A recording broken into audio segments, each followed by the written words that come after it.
അല്ല, എന്നോട് ആരും പരാതി പറഞ്ഞിട്ടില്ല. ഇവർ പരാതിപ്പെട്ടു എന്നും പറഞ്ഞു വ്യാപകമായ വാർത്ത വന്നു. ഈ ലിസ്റ്റ് അവരുടെ രണ്ടുപേരുടെയും പേര് ഇതിനകത്തുണ്ട്. എന്നോട് എന്തായാലും പറഞ്ഞിട്ടില്ല, എന്നോടൊരു പരാതിയും പറഞ്ഞിട്ടില്ല, എൻ്റെ അടുത്തൊരു പരാതിയും വന്നിട്ടില്ല, അത് സംബന്ധിച്ചൊരു പരാതിയും വന്നിട്ടില്ല. പരാതി നിങ്ങളോടാണ് പറഞ്ഞിരിക്കുന്നതെങ്കിൽ നിങ്ങൾ തന്നെ അന്വേഷിക്കണം എന്താണ് പരാതി. അവരൊന്നും അല്ലല്ലോ ഇത് തീരുമാനിക്കുന്നത്. തിരുവനന്തപുരം ലോ കോളേജിലെ യൂണിറ്റ് കമ്മിറ്റിയാണോ ഗവൺമെൻറ് പ്ലീഡറെ തീരുമാനിക്കുന്നത്?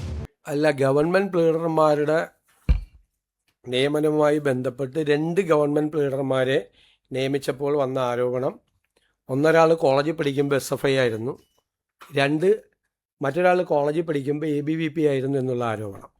നിങ്ങൾ പല മാധ്യമങ്ങളും അത് കൊടുത്തത് ഇന്ത്യൻ ലോയേഴ്സ് കോൺഗ്രസ്സിലെ അഭിഭാഷക വിഭാഗം ഈ പരാതി പറയുന്നു എന്നാണ്. അല്ല, അവരാണ് പരാതിപ്പെട്ടത് എന്നാണ് എല്ലാ മാധ്യമങ്ങളിലും വാർത്ത വന്നത്. എന്നോടാരും പരാതി പറഞ്ഞിട്ടില്ല. അല്ല, എന്നോടാരും പരാതി പറഞ്ഞിട്ടില്ല. ഇവർ പരാതിപ്പെട്ടു എന്നും പറഞ്ഞു വ്യാപകമായ വാർത്ത വന്നു. അപ്പോൾ എൻ്റെ കയ്യിലുള്ളത് ഇന്ത്യൻ ലോയേഴ്സ് കോൺഗ്രസിൻ്റെ സംസ്ഥാന കമ്മിറ്റി സമർപ്പിച്ച റിപ്പോർട്ടാണ്, ഈ റെക്കമെൻഡേഷനാണ്. ആ റെക്കമെൻഡേഷനിൽ ഈ വിവാദപ്പെട്ട 2 പേരുടെയും പേര് അവർ റെക്കമെൻഡ് ചെയ്ത് 2 പേരെ ആക്കണമെന്ന് പറയും. ഇതാണ് എൻ്റെ ലിസ്റ്റ്. ഈ ലിസ്റ്റ് അവരുടെ 2 പേരുടെയും പേര് ഇതിനകത്തുണ്ട്. 2 പേരുടെയും പേര് ഇതിനകത്തുണ്ട്. ഈ വിവാദമായ 2 പേരുടെയും പേര്.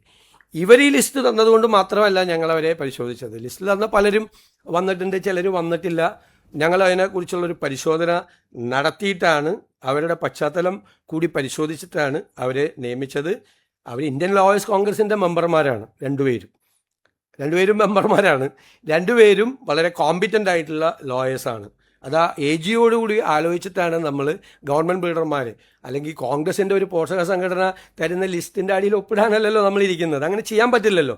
കോടതിയിൽ നല്ല ലോയേഴ്സും കൂടി വരണമല്ലോ. അപ്പോൾ അവരൊക്കെ പറയുന്ന നിർദ്ദേശിക്കുന്ന ആളുകളൊക്കെ തന്നെ വരും. ഈ 2 പേരും ഈ വിവാദത്തിൽപ്പെട്ട 2 പേരും. അപ്പോൾ ഈ വിവാദം ഒരാഴ്ചയായിട്ട് ഞാനും ആസ്വദിക്കുകയായിരുന്നു. ഞാൻ പറഞ്ഞല്ല, കഴിഞ്ഞ ബുധനാഴ്ച തൊട്ട് ഈ ബുധനാഴ്ച വരെ ഞാനും ആസ്വദിക്കുകയാണ്. ഈ 2 പേര് ഇന്ത്യൻ ലോയേഴ്സ് കോൺഗ്രസിൻ്റെ സ്റ്റേറ്റ് കമ്മിറ്റിയും ഹൈക്കോടതി യൂണിറ്റ് കമ്മിറ്റിയും 2 പേര് ഈ 2 പേരുടെ പേര് ശുപാർശ ചെയ്തിട്ടുണ്ട്. 2 പേരും അല്ല, അതല്ലല്ലോ, അവർ ഇന്ത്യൻ ലോയേഴ്സ് കോൺഗ്രസിൻ്റെ മെമ്പർമാരാണ്. CPMൽ നിന്ന് വന്ന 5 പേര് സ്ഥാനാർത്ഥികളായിരുന്നു അസംബ്ലിയിൽ. BJPയിൽ നിന്ന് വന്ന ഒരാൾ. അതൊന്നും എനിക്കറിയില്ല.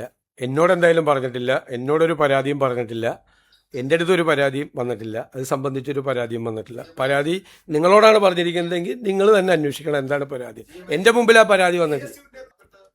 അവരൊന്നും അല്ലല്ലോ ഇത് തീരുമാനിക്കുന്നത്. തിരുവനന്തപുരം ലോ കോളേജിലെ യൂണിറ്റ് കമ്മിറ്റിയാണോ ഗവൺമെൻറ് പ്ലീഡറെ തീരുമാനിക്കുന്നത്? നോ. അതൊക്കെ വെറുതെ അനാവശ്യമായിട്ട് നിങ്ങളിത് ഊതി വീർപ്പിച്ച് നിങ്ങൾ വലിയ വാർത്തയാക്കിയാണ്. തിരുവനന്തപുരം ലോ കോളേജിലെ KSU യൂണിറ്റ് കമ്മിറ്റി ഗവൺമെൻറ് പ്ലീഡറെ നിയമിക്കുന്നതിന് അവർക്ക് എന്താ കാര്യം? ഒരു കാര്യമില്ല അവർക്കൊന്നും. അവർക്കൊന്നും ഒരു കാര്യമില്ല. അതൊന്നും ആവശ്യം. നിങ്ങളാണിത് ഊതി വീർപ്പിക്കുന്നത്.